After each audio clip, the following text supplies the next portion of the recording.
ए भाऊ शांत बस. तुम्ही मी याच्यात कधी जात बघणार नाही, ते माझी औलाद नाही. माझ्या राज्यातल्या सगळ्या जनतेचा तुम्ही उद्या भविष्य आहेत आमचा. तुम्हीच आमच्यातले हुशार पोरं आहेत. तुम्हीच पोरं उद्या चांगल्या पिढ्या घडवणार आहेत. या राज्याला चांगलं शासन म्हणून तुम्ही येणार आहे, प्रशासक म्हणून तुम्ही येणार आहेत. त्यामुळं मी तुमची मागणी ऐकून घ्यायला आलोय. मला सगळं सविस्तर कळू द्या, तुमचं म्हणणं काय. मग मी इथूनच तुमच्या समोरूनच सरकारला पण कॉन्टॅक्ट करतो.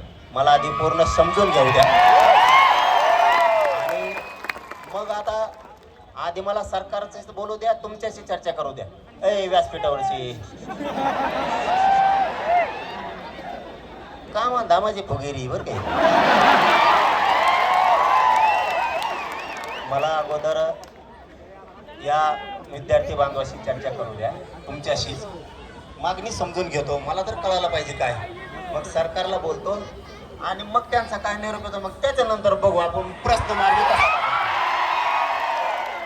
फक्त शांततेत बसा आणि उभं राहिलेलं बसून घ्या, म्हणजे काय होतं बाकीच्या पोरांना त्रास होत नाही.